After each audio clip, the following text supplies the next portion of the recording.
Good evening, and thank you for tuning in to episode 2 of the Football Guys Mailbag Show. Once again, I am joined with Troy King, and we are starting off with a great question this week that I'm very excited about. Jorge Martin asks, what QBs without the Konami code are you most comfortable starting in a one-quarterback league? Troy, I'll let you start with this one because I love this question. So why don't you start us off? I got two answers, right? It would be disrespectful if I didn't start off with the GOAT himself, Tom Brady. Tom Brady is consistently, obviously, he's not a Konami quarterback whatsoever, but at the same time, he always produces for fantasy. He could easily end up as a QB1 this year or high-end QB2. So he's somebody, especially in one QB leagues, you're going to get late in drafts, right? Because, Tom Brady, he's old, even though, again, he's disrespected in fantasy just because times because he's not a rushing quarterback. Just the first one. Second one is Ryan Fitzpatrick. And it's funny because Ryan Fitzpatrick, he was actually the leading rusher for the Dolphins in 2019. So I know that very well. So he still doesn't count as a Konami quarterback, right? Sometimes he rushes, but he's obviously not a rusher. He's somebody, I actually have him ranked as QB 16. I'm actually the highest football staffer in terms of rankings for him because I'm just very optimistic about him this season and the new offense. He has his weapons. So I believe that he's also somebody you can get later in drafts for a one QB league. Yeah, I think that Ryan Fitzpatrick right now has the best, just pass catchers that he's ever had. Hopefully we could see Antonio Gibson step up a little bit as a pass catcher this year too. And I love that you shouted out Tom Brady because for people that have been longtime fantasy football players, we've kind of been conditioned to just avoid Tom Brady in fantasy. Outside of those few years with Randy Moss, he's never really put up gaudy numbers. They win games, but Tom Brady was never a fantasy asset. Now off the Patriots and with Bruce Arians, we saw what Bruce Arians was able to do with Jameis Winston from a fantasy perspective. And last year, Tom Brady crushed it. So I completely agree with you.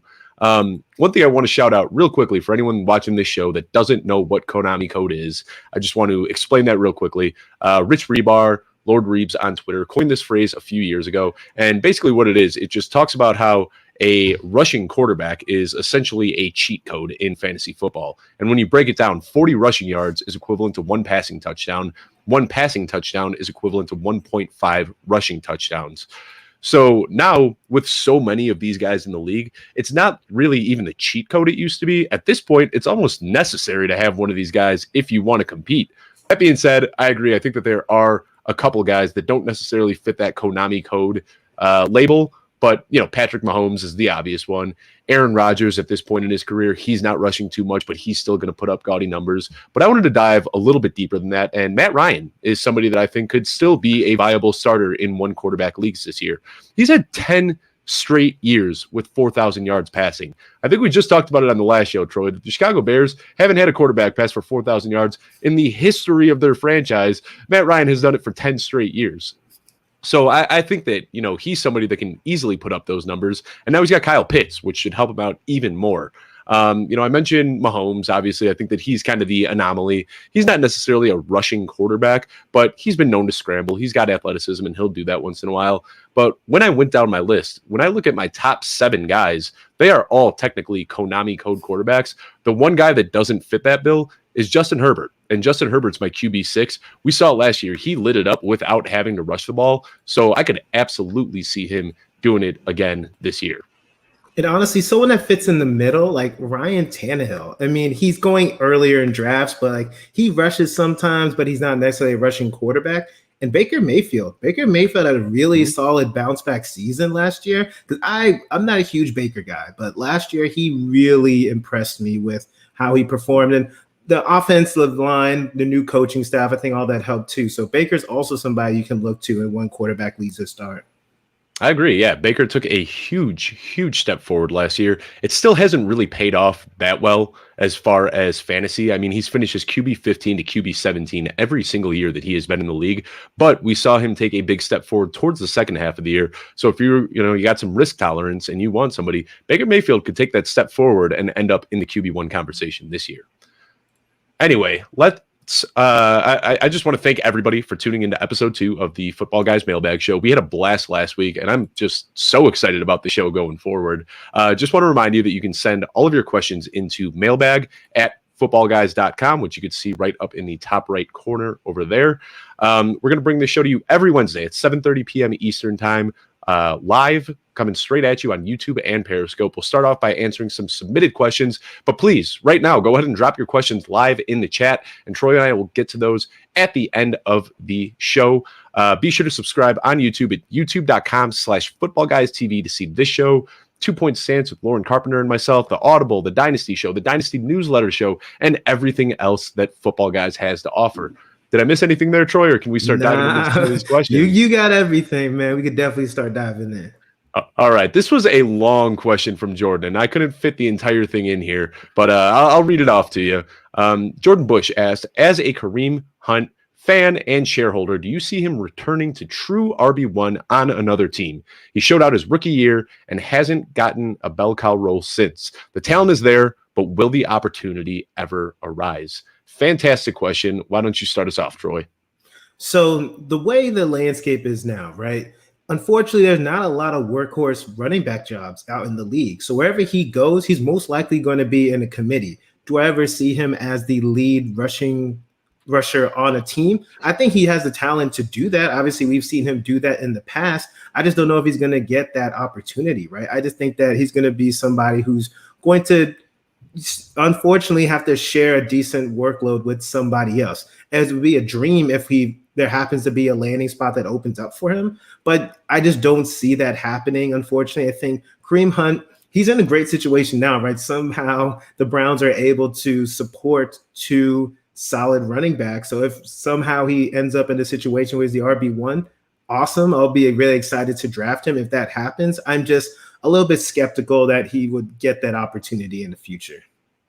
Yeah, I'm with you. I mean, the fear is certainly, he's a kid that's from Cleveland. So right now he's playing with his hometown. And there's a chance that even once his contract expires this year, he sticks with his hometown. But we know this is a team that likes to run the ball. In 2020, they were fourth most of any other team running the ball at 49.7%.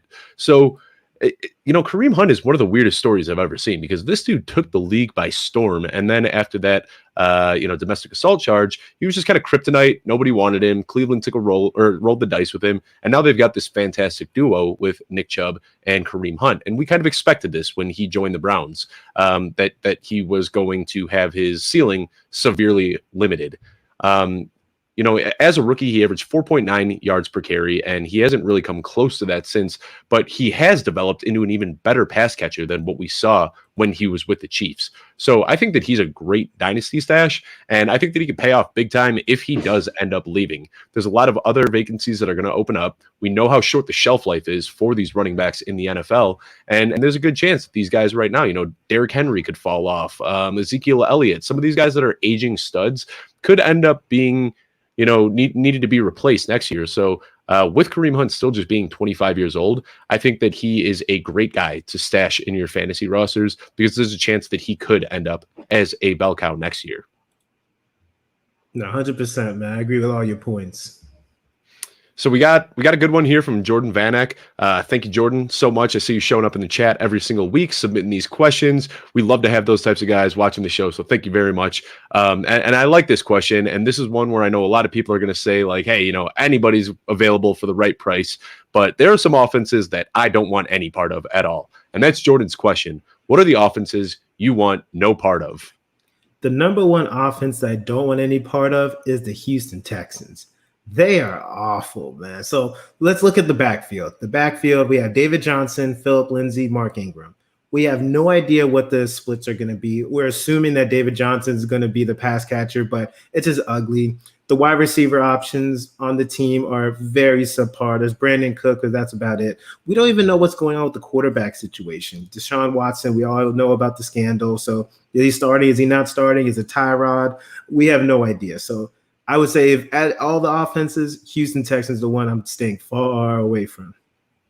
Yeah, that's a great one, and I agree with you. I mean, Brandon Cooks, like, that man just puts up 1,000 yards every single year. So, and I feel like every team, when you look at, like, there's one guy that you can kind of make an argument for, whether it be David Johnson or Brandon Cooks. And for me, and this is probably an unpopular opinion, but I really don't want anything to do with the Jets this year. I realize that they made a lot of big splashy moves. They went out and they brought in Robert Salah, who was just awesome in San Francisco. We saw that the way that defense rallied around him. I think that he is a great leader, but he's a defensive coach. We've got not Mike McCarthy, Mike LaFleur coming over, the brother of Matt LaFleur from Green Bay, as the offensive coordinator. And, he's still unproven himself. We've got Zach Wilson, who has a ton of question marks surrounding him. And then when you look at that backfield, it's also kind of a committee with Michael Carter and LaMichael Pirine and Ty Johnson. We don't know who the guy is going to be there. Elijah Moore and Jamison Crowder, they play very, very similar roles where they could end up conflicting with each other and fighting for targets. And then Corey Davis and Denzel Mims, kind of the same thing. Those are two big, talented guys that both want to take on that alpha role, and we don't know who it's going to be. So, but at the end of the year, at the end of 2021, we're going to look at it, and one of those guys is going to end up putting up relevant fantasy numbers. But I don't know who it's going to be, and I don't really want to take the risk on that team at all. No, exactly. It was fun. That was my second option. I wasn't going to steal both of them, but yeah, if I didn't say Houston Texans, I was going to go to the Jets. So I definitely agree with you. One other one, and this one, I don't want to say I want no part of them whatsoever, but the Detroit Lions are another team, kind of like the Jets, that scare me a little bit, where they have a brand new head coach, they've got a new quarterback, and then they've got some playmakers on there, but we don't really know. I mean, I think DeAndre Swift is probably the play in that offense. He's going to get the pass catching work, which is going to be great in PPR leagues, but is TJ Hawkinson, is he going to take over as the team's number one target? Is Amon-Ra St. Brown, a guy that was drafted in the 4th round, is he going to take over as the team's lead receiver? Is it going to be Rashad Bateman? There's a lot of question marks surrounding that team as well. So I think you could still make the argument for TJ Hawkinson and DeAndre Swift. But yeah, man, the Jets and the Texans, those are two teams that I'd be scared to touch for sure. Oh, 100%. Yeah. Again, like you mentioned, there's only 2 really fancy relevant options with Detroit. Everyone else I'm staying far away from. Now, you're going to laugh when you see this next name come up here, because I didn't really know how to state his name when he sent the email in, but we'll just go with Daddy Mike. I think if you know who Daddy Mike is, you probably know who we're talking about here. And then just, laden with sarcasm, of course. His question is, what do you think is a bigger waste of a draft pick? A 5'7" wide receiver or a 160-pound football player? For those that aren't familiar, do you want to, who he's talking about here, right, Troy? Yes. So he's talking about Rondell Moore. So he always makes fun of Rondell Moore, and I'm assuming the 160 is in regards to Javonte Smith. That's what I'd assume. Yeah. Yes. So I would say that I would rather have Javonte Smith, just because I believe that he's going to be the number 1 wide receiver on the Eagles. I love Rondell Moore, but there's no way that he's going to be taking over that wide receiver 1 position. So if I had to choose, it has to be Javonte Smith.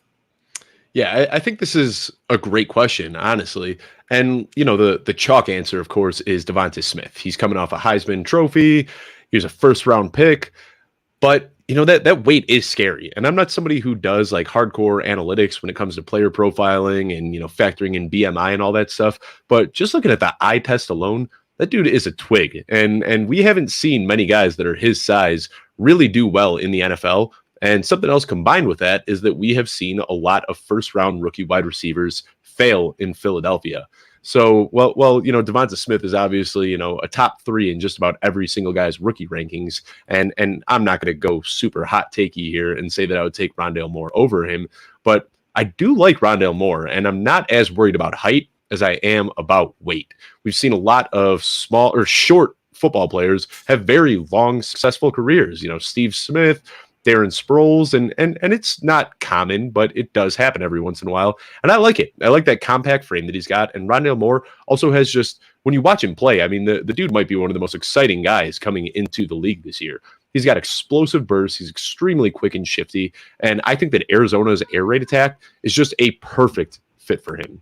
Guys like AJ Green, DeAndre Hopkins, they're going to open the field up. He's going to be able to get the ball in the middle of the field where he can get his work done. And I could see him kind of taking on, a Darren Sproles-esque role where he can take some of his snaps out of the slot. He can take some out of the backfield. So if you're asking which one's a bigger waste of a draft pick, I think that both players have a lot of potential to do really well in this league. But everyone's sleeping on Rondell Moore just because he weighed in, half or measured in half an inch shorter than everyone thought he was going to be. But I'm not too concerned about the height. I can see Rondell Moore still having a great career.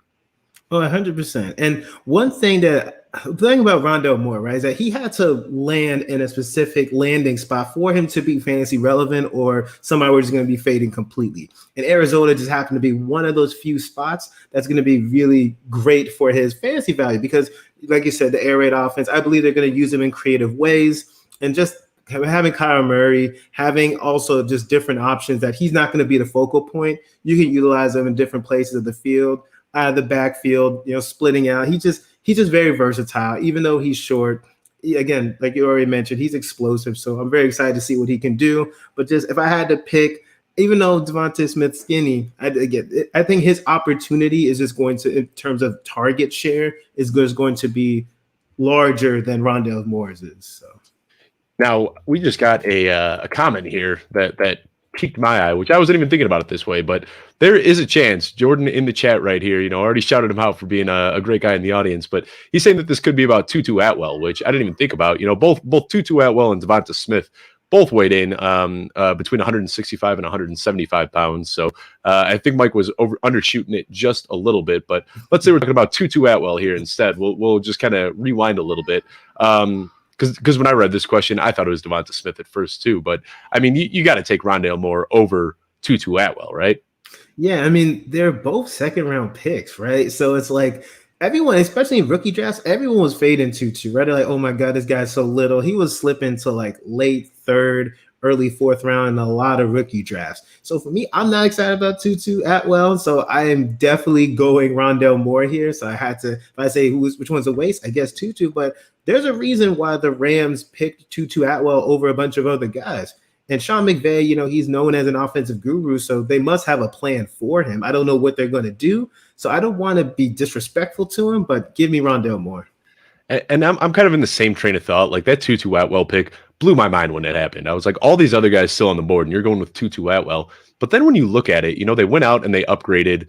I mean, some people might disagree with that, but I will say it's an upgrade moving from Jared Goff to Matt Stafford. And one thing that Matt Stafford does better than almost anybody in the league is throws a beautiful deep ball. I mean, we've seen it with Marvin Jones. We've seen it with Calvin Johnson. We've just seen it with Kenny Golladay. Like consistently, that's what Matt Stafford does. He can put the ball on a dime 50, 60 yards downfield.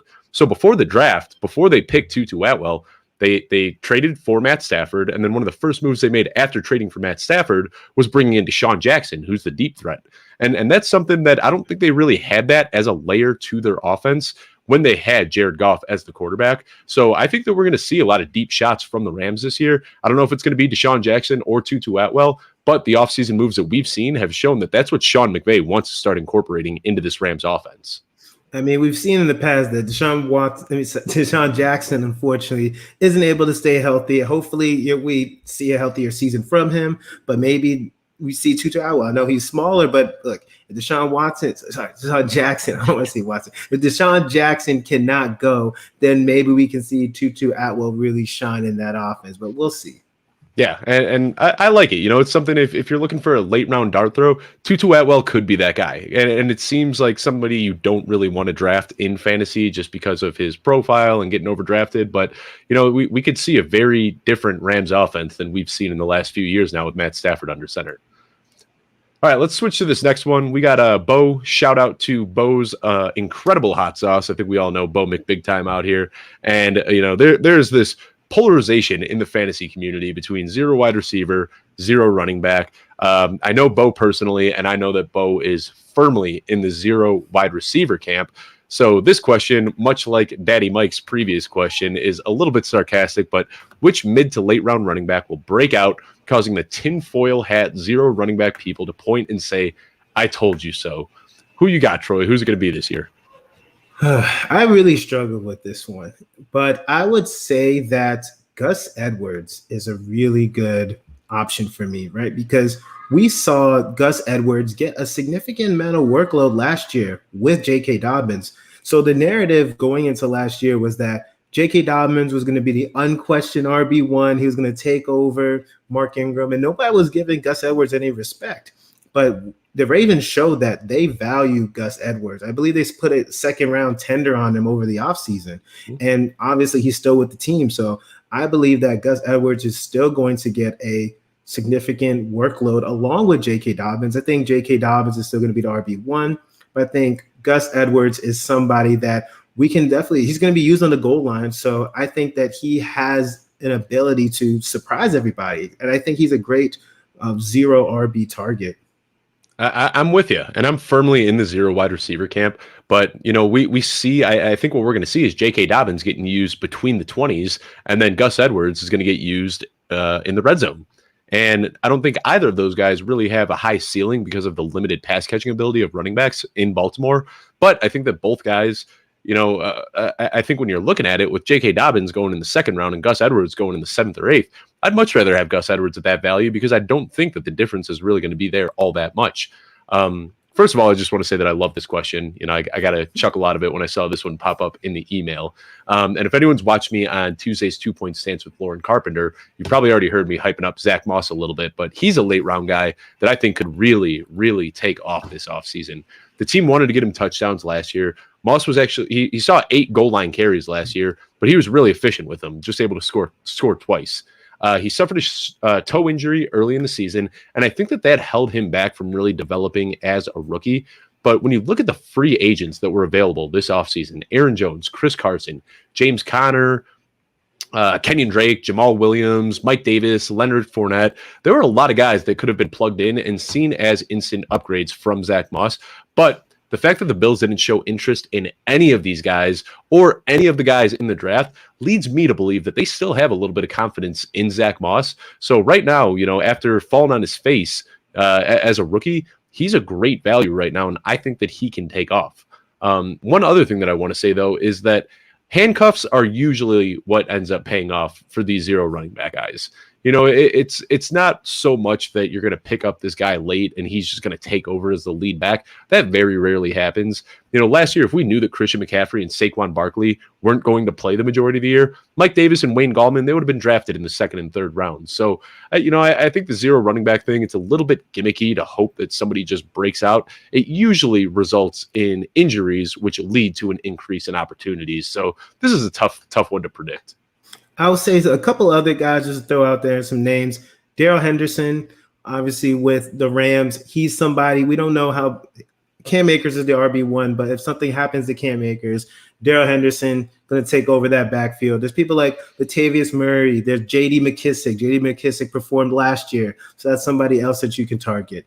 And we see, Trey Sermon, he's still going later in drafts. Well, I don't know if he's going to be a late round guy coming into the season because the ADP keeps going up every single day. So we'll see what happens. But as of right now, Trey Sermon, I believe that Raheem Mostert, he's still going to be the RB1 in that offense. But Trey Sermon, maybe he takes over. So those are a couple names to throw out there as well. Yeah, especially with Jeff Wilson Jr. now looking like he might potentially be out for the entire year. Trey Sermon's a great one. And you out here hyping up Gus Edwards and Darrell Henderson, I'm sure you're ruffling feathers of a lot of guys that are into Cam Akers and J.K. Dobbins. But we saw, they got their increase in opportunity down the stretch. It was the last few games that we saw these guys blow up. And that's why everybody's so tantalized by them now. And they think that they're going to have these breakout sophomore campaigns. But really, it was such a small sample size. So, you're putting a lot of faith in these coaching staffs to give these guys 25 or 30 carries a game. And I don't know if we're going to see that with Cam Akers and J.K. Dobbins. So I love those call-outs on Darrell Henderson and Gus Edwards because those are teams that really, really like to run the ball. And sometimes it's better just to take the guy that's the better value later on in the draft than reaching with one of those premium picks. Exactly. So we got a question in here from Tony Cosentino. What does the depth at wide receiver position in 2021 do for quarterback and tight end early strategies? So, he's talking about taking Mahomes and Lamar in probably the 2nd or 3rd round. Kelsey is going in the 1st round in some drafts that I've seen. Kittle and Waller usually aren't making it out of the 2nd. So how does the depth at the wide receiver position this year, change the way that you're willing to reach for some other positions, Roy? Sure. So I would say with this strategy, quarterback, I'm not reaching for quarterback just because wide receiver has a lot of depth, right? Because quarterback, if this is a 1 QB league, and I'm assuming this is 1 QB we're talking about, quarterback is also deep, and you can wait on your quarterback to the later rounds just because there isn't always much difference between, the quarterback 1 and like quarterback 5, 6, 7, 8, right? The quarterback in terms of end of the year finishes, in terms of overall stats, it's fairly close. And you can stream quarterbacks as well if you wanted to, or you can just draft them late. So quarterback, I'm not reaching early. Tight end. My tight end strategy has changed over the years because normally I'm a late tight end guy, but now the years have shown us that you need a solid tight end. You want a Kelsey, you want a Kittle, you want a Waller, you just plug and play. You don't have to worry about the position because streaming tight ends, again, you have no idea what you're going to get. You can get only like 3 points, and no one wants to do that. So having one of those elite tight ends just gives you such an advantage in redraft. So I would say going for an early tight end makes more sense when it's deeper wide receiver, as well as, I know it's not in this question, but we've been talking about zero wide receiver. I'm the type of guy I like to get my stud running backs early. So I like to get my stud running backs early. If I can get one of the elite tight ends, cool. And then after, I just load up on wide receiver because the position's so deep. Yeah, I'm with you. In the first 4 rounds, I'm rarely even looking at wide receivers. And the reason is, if you look at last year, 6 of the top 10 guys from last year, 6 of the top 12 wide receivers. So half of the wide receiver ones came outside of the 4th round. And I think that we're going to see that again this year. You know, there's guys like Deontay Johnson that could break out, Cortland Sutton, Allen Robinson, these guys that are falling late in drafts that really have potential to do that. So I think that the depth at wide receiver is something that we have never seen before. I mean, it's very rare in almost any year that you can be sitting in the 6th or 7th round looking at guys that have one wide receiver, one potential, and we saw it this year. So I just pulled it up real quickly, but the list of guys last year that did it: Stephon Diggs, Calvin Ridley, DK Metcalf, Justin Jefferson, Tyler Lockett, Adam Thielen. Those guys all got drafted after the 4th round and all finished as wide receiver 1. So I wouldn't be shocked to see it again. How that changes my strategy a little bit, I think you already hit the nail on the head. You need to get one of those tight ends early. You know, we talked about the Konami code cheat code a little bit earlier. There's also kind of a cheat code that you have when you have one of those top tight ends. And you can make the case for Hawkinson and Fant and Pitts. And there's a lot of other guys, but I feel like that's a trap we fall for every single year, where we start reaching for these, you know, mid-tier tight ends in the 5th, 6th, 7th round, and they very rarely pay off. So my strategy going into this year is I want to get one of those guys. You know, end of the 1st round, I'm thinking about Kelsey. You know, beginning of the 2nd round, that's when I'm starting to look at Darren Waller and George Kittle, because it gives you like a 15-point advantage every single week to be able to start one of those guys. And then I know that, you know, the big thing, the analytics say that you want to wait for quarterback. But I'd like to see how that has changed since J.J. Zacharyson kind of coined the whole late round quarterback, because when I look at the rankings now, it seems like there's a pretty big fall off once you get past the first like 5 or 6 guys. So I'm going off the Footballguys rankings right now. You got Patrick Mahomes, Josh Allen, Lamar Jackson, Kyler Murray, Dak Prescott. I think those 5 guys are kind of in a tier of their own. Once you get outside of that 5, it looks like there's a pretty significant fallout. Russell Wilson, you know, we saw him throw up some duds last year. Justin Herbert had a fantastic rookie year, but I think a lot of people are kind of hoping for some regression. Not hoping, but expecting some regression.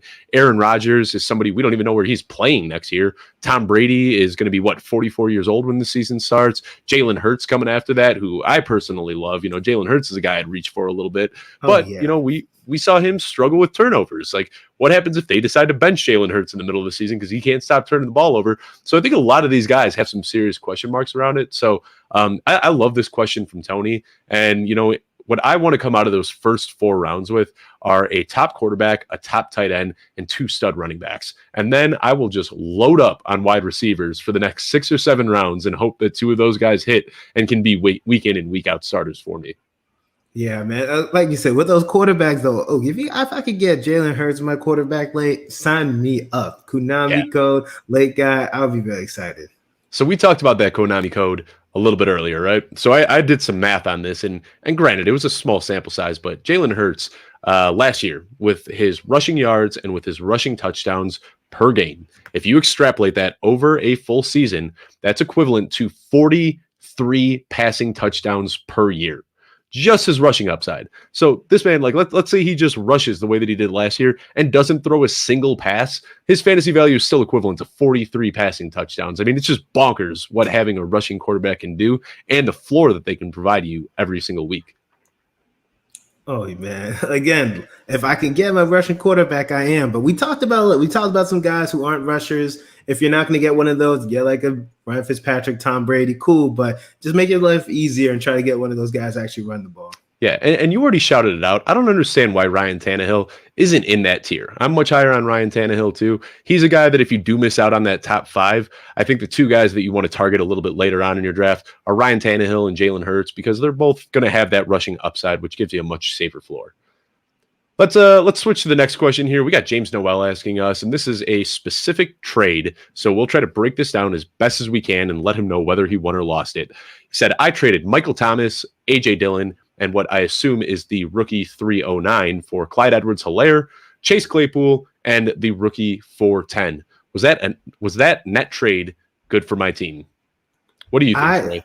I love this trade for him, and maybe some people will disagree, but I love it. So I'm going to break down why. So you're getting a second-year running back in Clyde Edwards-Helaire. Obviously the hype on him his rookie year was a little crazy, so maybe he underperformed in terms of the hype, but he had a solid season. So he's somebody that I'm very high on this year in Dynasty. So you got a huge upgrade compared to AJ Dillon and running back. Chase Claypool, we saw what he can do. He's much younger than Michael Thomas. Michael Thomas is still one of the best wide receivers in the game, but there's no Drew Brees. We have no idea, whether it's Jameis or whether it's Taysom Hill. Like, is Michael Thomas going to be that elite option? We don't know. And again, this is Dynasty, so give me the younger option. Claypool, he showed us how much of a stud he can be. In terms of the 310, 410, I don't really care about those that much, to be honest. They're not consequential to this trade. So for me, I like the CEA side. And what I love about Dynasty is like there isn't a black and white answer. I feel like when you're playing redraft, middle of the season, you can look at a trade and like 9 out of 10 people are going to agree that one person was a winner and one person was a loser. With Dynasty, there's just so much depth to it and you don't really know and so much uncertainty. So I'm going to go with the opposite stance on this one and not hard. I mean, I think it's a fairly even trade, but I'm a huge fan of Michael Thomas and I'm a huge fan of Chase Claypool, but obviously I'm giving the edge to Michael Thomas by a pretty big margin. I think that Clyde Edwards-Helaire is a great upgrade from AJ Dillon. So looking at the players alone, I'd prefer the Michael Thomas and the AJ Dillon side. And I don't think that moving up from 410 to 309 is, enough juice to really even that out. That being said, I mentioned that I'm a huge fan of Chase Claypool, right? And we've already seen Michael Thomas's ceiling. I don't think Michael Thomas is ever going to do what he did in 2019. That was one of the best receiving seasons we've ever seen, and that was with Drew Brees. Now he's got some quarterback uncertainties. I still think he's a very talented wide receiver, but I think that we already saw Michael Thomas's ceiling. I don't think we have even scratched the surface with what Chase Claypool can do. So you're asking me right now who I think won this trade. I'm going to say that, the Michael Thomas, AJ Dillon 309 won the trade. That being said, the Clyde Edwards-Helaire, Chase Claypool, and the 410, it has a lot more risk baked into it, but I think that the ceiling is exponentially higher. Let's say Clyde Edwards-Helaire does live up to the hype that we saw him coming into as a rookie. Let's say he takes on that Kareem Hunt role, that Jamal Charles role for the Chiefs, and can become a consistent RB1. And then Chase Claypool, I think that man is pretty much a clone of DK Metcalf. And I think that Ben Roethlisberger and his old noodle arm right now is going to hold Chase Claypool back just a little bit. But Chase Claypool is somebody, you hear it all the time. This guy can score from anywhere on the field. Chase Claypool has a size, strength, and speed to score from anywhere on the field. So, I'm going to lean towards the Michael Thomas, AJ Dillon side, but I'm not going to say that you're wrong for making the trade because I think that the ceiling that you acquired outweighs it just a little bit. So I like it for both teams, honestly. Yeah, same. And then with Claypool, I'm looking at Dynasty-wise, Juju, he's on a 1-year deal. We don't know how long he's going to be with the Steelers, so it might just be, Deontay and Claypool as the top options. And then they're going to eventually move on for Big Ben. Hopefully they get a younger quarterback with a stronger arm. Claypool doesn't even need a lot of targets in order to be fantasy relevant. We know Michael Thomas, he's a great wide receiver, but one of the benefits of Michael Thomas is that he was targeted heavily. Claypool's a guy that, he's somebody, again, he could score from anywhere on the field. And I like that upside in somebody like that. And obviously, and this is no disrespect to Michael Thomas, but, age does play a factor in fantasy. So this is one of the reasons why I like the C8 side. Yeah. And again, I feel like you can go either way here. Yeah. There's really a preference of risk tolerance. If you like risk, the Clyde Edwards-Helaire, Chase Claypool side, I think it absolutely pay off. We've got another Michael Thomas question here. Is Mike Thomas worth the 103 and the 104? And then also asking, or is A.J. Brown worth the 103, 104, and 201? So let's try to answer both of these. What are you thinking, Troy? Yeah, so this was tough because I have no idea if it's super flex or one QB. So so I'll try to answer it for both, right? So if it's super flex, no, I don't think either of those are good trades. If this is one QB, I think it's too much for the AJ. Well, let me start with the Michael Thomas side. For the Michael Thomas side, let's say Pitts falls to 103, right? And 104, you're getting maybe a Chase. I think that I would rather have the 103 and 104 side if I'm thinking about it. Because if, let's say it's like a Pitts and a Chase, right? Would you rather have Pitts and Chase or Michael Thomas? Give me the 103, 104. And then the A.J. Brown side, it's the same, similar. So you have, let's say, Pitts, Chase, and like Pitts. Let's say a combination of either like Pitts, Chase, ETN, whoever the case may be at 103, 104. 201, it's going to be someone like a Rondell Moore or Jalen Waddle maybe, or something like that. So I would say that that one's a little tougher. Give me the picks. I think give me picks in all the situations. Picks. Yeah, I think I'd kind of lean the same way. I like the picks in both of these better. Those are good picks, man. The third and the fourth in a rookie draft right now, you can land yourself some serious talent right now, especially on the Michael Thomas side. I'm saying no. I'd prefer the 103 and the 104 over Michael Thomas. The A.J. Brown one, I think that one's a little bit closer because, the 201, I don't think really has that much value. And if that's all it takes to upgrade from Mike Thomas to A.J. Brown, like if you're a dynasty manager and both of these offers are on the table, I would absolutely give up the 201 if that sweetens the pot from Michael Thomas to A.J. Brown, because I think that jump in value is huge and worth well more than the 201. So I think in both situations, I'd lean towards the picks just a little bit as well. But, if I was really interested in selling off some picks and bringing in a premium wide receiver, I'd prefer the A.J. Brown deal, giving up the second in addition and then pulling back A.J. Brown. I think that one makes a little bit more sense. So I think we're kind of on the same page on this one, right, Troy? Yeah, I agree. All right, and then I'll give a little bit of background on this last question here. I'll read the question first, and then I'll explain the background. So how much fab would you be willing to start the season with percentage-wise to make sure you get a few of the elite players in a rookie draft? So this was a long email that we got in a question. What this is, it's a dynasty league, and what they do is an auction draft for the rookies every single year. So he's asking, it was a one quarterback league, not super flex, and he's asking, how much of my fab, what percentage of fab should I spend to get one of those elite guys? And the guys that he called out were Kyle Pitts, Najee Harris, and Jamar Chase. So how much fab would you be willing to spend on those guys to lock them in on a dynasty roster, Troy? Sure. And to confirm, so this is his fab for the entire season or like? No, just for a rookie draft. Oh, wait, that's actually a good question. Yeah. I didn't really understand it that way. Let's just say it's for the entire season. So let's say, you got $1,000 and you have to use that money to pick some rookies, and then whatever's left over is your fab for the rest of the year. I think that's how the question was. While you're answering, I'm going to look for some clarification here. Sure. I'm going to spend I would say I would spend like 30-40% if I could get one of those elite guys, just because for fab, right? So during the season, you're playing waivers, right? So there's not going to be anyone on the waivers that's going to equal to those elite guys. I mean, maybe you'll have injuries and you're going to have to spend something, but at the end of the day, I want one of those elite dudes. So I think 30-40% of my fab is what I would try to do. What's that? I just want to, so this is for the entire season. I just read the email, and so whatever you use on your rookies, that comes out of your fab budget for the rest of the year.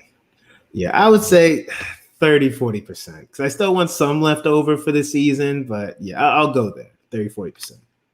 And that I interpreted the question the same way when I was looking at this, and what I wrote down was 35%. So I think you and I are right on the same page here, because those guys, I think that long term, the outlook that you're going to get from adding somebody like Ja'Marr Chase or Kyle Pitts to your team is a lot better than what we usually see pop up on waivers, which is a handcuff due to injury that's going to last you 1 year and then, go right back to waivers. So I think that, it makes sense to really kind of go crazy and drop a substantial amount of fab on these guys, because that if you get Najee Harris, you've got yourself, a low end RB1, high end RB2, wherever you want to rank him, for the next 3 to 4 years. If you get Ja'Marr Chase, you're getting yourself somebody who's going to sniff that RB or wide receiver 1 potential for the next 5 years. Kyle Pitts, I'm personally not sipping the Kyle Pitts hype train. It's just, we've been burned by this time and time again. I don't know how many times we're going to fall in love with a first round wide receiver or first round tight end just for them to not pan out. I mean, we've talked about this on the last show, I believe, so we don't have to dive into it again. But I'd be willing to spend about 35% of my fab if it was going to land me Najee Harris or Ja'Marr Chase. I agree. All right. Well, if you're watching the show right now, you are probably a pretty serious fantasy player, but consistently winning at fantasy football is challenging and it takes a lot of time. So what you need is a Footballguys premium subscription that gives you an edge and helps make winning decisions for you in even less time. Better yet, our way of saying thanks right now to the serious players like you that are watching the show is we are offering an early bird discount that is available on our website. Just head to footballguys.com, click on the orange button in the upper right that says join now, and that'll take you right to the early bird discounted pricing. We'll do the work. You do the winning. Go check it out. All right, Troy, now time for the fun part of the show. We get to sift through the comments and ask some of these questions right off the cuff. I saw one that I really liked, and this one's coming off of YouTube from Caleb Rabe. Let's start with this one. First of all, I want to say all of our hot takes can be found right on the Footballguys website. If you've got a premium membership, rankings are up. It shows the consensus rankings on the left side, and then you can filter through each person's individual rankings and really see where the discrepancies and the deviations are from the consensus. So, go check that out. The Footballguys rankings, they did a great job of putting that together. Troy and I both have all of our rankings listed right there. You can see them for yourself, but off the top of your head, Troy, what is your hottest take on liking or not liking a certain guy this year? I would say it's something that I mentioned earlier in the show. Ryan Fitzpatrick at QB 16. I mentioned how I'm the highest ranker and Footballguys for Ryan Fitzpatrick, and there's a bunch of different reasons. So because he's in a different offense now, and it looks like it's going to be high-powered, right? They have Terry McLaurin, Curtis Samuel, Diamond Brown, Antonio Gibson. They have J.D. McKissick, who was very serviceable last year. So they have and their offensive line is much improved. Their defense is also solid as well. So they overall just have a really good team. So for me, Ryan Fitzpatrick, he has been extremely fantasy relevant for us. Obviously last year, before he got benched, he was a top QB. I believe he was a QB1 before he got benched. I don't have the stats in front of me right now, but Ryan Fitzpatrick, he is going to surprise people, and I'm extremely confident in him. And I wouldn't be surprised if he finishes as a high-end QB2 this year. I like it. So I'm going to give the guy that I like. While I'm talking about that, you try to think about the guy that you're lower on than the consensus, and then we'll discuss that. But to start off, the guy that I like more than anybody as far as the deviation from the consensus on rankings is Rashad Bateman. I loved this dude prior to the draft. And then as soon as he got drafted by the Ravens, everybody just said oh, well, that's it. Rashad Bateman is dead. And I don't feel that way at all. I feel like this is exactly what the Baltimore Ravens offense needs to take that next step forward. Lamar Jackson, everybody says that he's not an accurate passer. I saw somebody make the joke today on Twitter that Lamar Jackson is pretty much the Allen Robinson of quarterbacks. You just flip-flop the roles. I mean, he's a great quarterback and just hasn't had the pass catchers. Marquise Brown was his number 1 last year. Mark Andrews was his number 2. And early on in the season, we saw that they really wanted to commit to throwing the ball. He was averaging 27 pass attempts per game to start the season, and then it dropped to 20 attempts per game once they went on that losing streak where they lost 4 out of 5 games. So bringing in Sammy Watkins, bringing in Rashad Bateman, bringing in Tylan Wallace, I think that they've shown that they really are committed to running or passing the ball a little bit more this year. So don't be shocked if Rashad Bateman comes out as a rookie and sees 125 plus targets. I love Rashad Bateman. I'm not going to sit here and say that he's going to be a wide receiver 1. There's obviously some risk there with them being a run first team, But right now, when you look at the overall rankings, Rashad Bateman is wide receiver 61 on our site, and I've got him higher than anybody else at wide receiver 41. Dang. Wide receiver 41. That is extremely high. I got to see. Okay. So I would say in terms of somebody that I don't like, okay, I'd say somebody I am not completely sold on.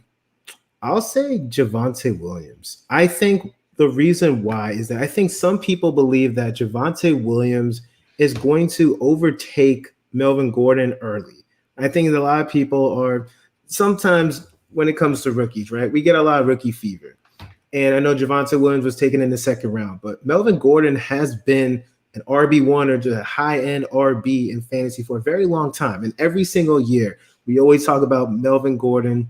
He's going to fall off a cliff. Somebody's going to take his job. So I'll say I'm a little bit lower on Javonte Williams. I think I currently have him about RB 35-ish, so not too much lower, but it's somebody that I'm not super excited about, at least for 2021, maybe towards the back half of the season. Maybe he overtakes Melvin Gordon, but I think Melvin Gordon has a solid lock on this starting job for most of the season. I like it. I agree with you on that one. Melvin Gordon did well last year, and they're paying him a lot of money, and it's the final year on his contract. So it wouldn't surprise me to see them just kind of run Melvin Gordon as hard as they can this year and then give the keys to Javonte Williams next year. So I agree with you on that. One guy that I'm certainly lower on the consensus, and I mentioned it a little bit earlier, is Deandre Swift. And I've gotten a lot of flack for this one, and I understand that it's an unpopular opinion, but man, I've been playing fantasy football for a long time. And the same way that we consistently get burned by first-round tight ends, we consistently get burned by Detroit Lions running backs. And I try not to be a helmet scout. I realize that it's a very, superficial way to judge a player. But at some point, you just got to say there's something wrong with that franchise. And now everybody has him pumped up as this, high-end RB2. Some people are even out here making ludicrous claims that he's going to be top 5 because of his pass-catching volume. And I just don't believe it. I mean, he's a very, very talented player, but there's nothing about a Dan Campbell coached, Jared Goff-led Detroit Lions team that gets me excited enough to think about wasting a second-round pick on somebody like Deandre Swift. And I've heard people make the comparisons. Oh, he could be like Alvin Kamara and Mark Ingram. It could be like Kareem Hunt and Nick Chubb. It could be like Austin Eckler and Melvin Gordon. Well, the big thing is those were powerhouse offenses. It takes a lot of scoring to support 2 running backs. And the Lions are a team that, I could realistically see them averaging 12 to 14 games per week this season. So, Deandre Swift, I get it. The guy is crazy talented, and you want those pass-catching running backs. But we talked about how the Lions are a team that I'm kind of avoiding a little bit this year. And sure, he could prove me wrong, but I think the risk is there, and a lot of people are just completely ignoring it. Yeah, I think it really is the pass catching. I think he showed how talented he was, and also it's because of their lack of weapons. I think that's one of the reasons why people are on the Swift train. And I understand your concerns. I hear you loud and clear. I'm pretty confident that Deandre Swift he's going to do his thing. I think he's ranked properly. I'm just going to look to see where I have him. It looks like I have him around like 13. So I mean, I think that's not crazy. I don't know if it's lower or higher. I think it's kind of like right there with most people. Yeah. And I don't think I'm substantially lower than you on him. But it's just one of those guys where it's really tough for me to go out. I've got him at 17, and the consensus right now has him 11. So it looks like you and I are both a little bit lower than the rest of the football guys. And for me, it's just, I can't imagine taking Deandre Swift over somebody like Joe Mixon, who is also going to be involved in the passing game and can see 250 carries this year. So, yeah, Deandre Swift, that's probably one of my spiciest takes. But let's throw this question over to Zara. He's got one that I like as well. So off the cuff, how are you feeling about John Brown and Hollywood Brown doing the Brown special here? How do you feel about their ADPs for this year? They both seem like great values. Troy, what do you think? Unfortunately, I don't really want anything to do with Hollywood Brown. And this is coming from a Hollywood Brown truther, right? I've been burned too many times. So last year, he actually redeemed himself towards the latter half of last year. He actually was getting more involved in the offense. He was scoring touchdowns. But now this year, Rashad Bateman is going to be the presumed wide receiver 1. Granted, I don't know if he's going to be the wide receiver 1 starting the first week, but eventually it's going to lean towards that direction. We know that the Ravens are run heavy. So when they're not running the ball, Lamar Jackson, who's he going to really be looking to? He's going to be looking to Mark Andrews and most likely Rashad Bateman. Hollywood Brown, he might get his just because maybe he has lesser coverage on him, but he's not someone best ball. I'm perfectly fine with you trying to target someone like Hollywood Brown, but like in redraft, I'm not super excited on him. And we'll talk about John Brown. So John Brown, he's with the Raiders now. He has a better chance to me to be fantasy relevant than Hollywood. We saw when he was healthy with the Bills that he produced. He produced for fantasy for the most part. He was involved with that offense. I don't know how he's going to look with the Raiders. I know and it's a wide receiver going to a new team. So that's something you need to factor in. And then they brought him in because John Gruden is very obsessed with Derek Carr taking shots down the field. So John Brown can do that. We know how fast he is. So if I had to pick between those two, I like John Brown's ADP better. I'm just not really excited about either of them. Yeah, I'm with you. Hollywood Brown, he really showed up. First of all, I can't stand calling him Hollywood Brown. I mean, that's that's a nickname that we got to reserve for guys that are just crushing it week in and week out. That's a nickname I can't really get behind too much. So let me rephrase this. Marquise Brown looked very good at the end of 2022. We saw him really show up and start catching some deep balls and scoring some touchdowns. And when I was doing these best ball drafts prior to the NFL draft, I was a little excited about Marquise Brown, and I was going out and getting him. But then they went out and got, like we mentioned earlier in the show, Sammy Watkins, Rashad Bateman, Tylan Wallace. I think they showed that they are kind of over the Hollywood Brown experiment. So I think that he's still, he was never meant to be a wide receiver one. And that's what he's been for the last 2 years in Baltimore. So I think that he is going to have a great season now that he can kind of step back and doesn't need to take on that primary receiver role. But I'm not too crazy about going after him. He's not somebody that I want to go out and target in my drafts. And then John Brown's a great player. I mean, his whole career, I feel like he's somebody who's been pretty underrated. But when I look at that Vegas pass catcher room, it's just kind of a mess. Like there are a lot of guys there. You got Bryan Edwards, who people are expecting to break out, Henry Ruggs, who's probably still the primary deep threat, and then somebody that a lot of people aren't even talking about. I love Zay Jones. I think that Zay Jones can even carve out a role for himself. There's a chance that realistically, John Brown can fall fourth in the pecking order on this team, fifth if you want to count Darren Waller, and sixth if you want to add Kenyon Drake into that target mix. So, these are two guys that I'm not really personally too crazy about. They could be great flyers, but that late in the draft, I don't think you're really expecting too much anyway. So, if you're expecting something good from them, go out and grab them and hope for the best. But they're not guys that I'm really going out of my way to go after. Yeah, I mean, I don't know if he's going to be falling the fifth or sixth, but I understand your analysis, though. Man, I love me some Zay Jones. I feel like that guy just never really got a chance. I would love to see him bounce back. We're not talking about Zay Jones anymore. All right, enough of the Zay Jones talk. What about Bryan Edwards, though? This man saw 15 targets last year, and people are saying that he's going to carve a rollout. All right, realistically, I might have overshot it just a little bit, but I think John Brown is probably still going to land fourth behind Darren Waller, Kenyon Drake, and Henry Ruggs. And then I think that's where John Brown falls. Realistically, Okay, that's fine. I got a flair for the dramatics, Troy. You know this. Just a little bit, but okay, that's more reasonable. Let's say third, fourth. I think John Brown falls.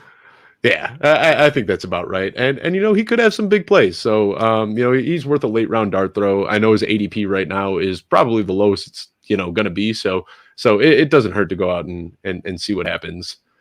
But anyway, I want to thank you guys so much for tuning in to Football Guys' newest show, the Mailbag Show with Dave and Troy. You can find us live every Wednesday at 7:30 p.m. Eastern Time. Be sure to subscribe to the Football Guys YouTube page at youtube.com/FootballGuysTV, where you can find all of the great Football Guys shows that we're going to be offering through the offseason and into the regular season. This show is going to be a blast once the season kicks off, Troy. Once we're dealing with, like right now, there's only so much we can talk about. But once we have weekly questions to talk about on a Wednesday after a week of football, I can't wait for it. I don't know about you. Man, I can't wait either, man. We're going to have a hard time answering all the questions, but we'll have if we don't get to your question also this week, we'll make sure to address it next week. And we appreciate everybody who submits your questions to mailbag@footballguys.com. But I can't wait for the season to start, man. Yes, sir. Thank you, everybody, for tuning in, and we will see you next week.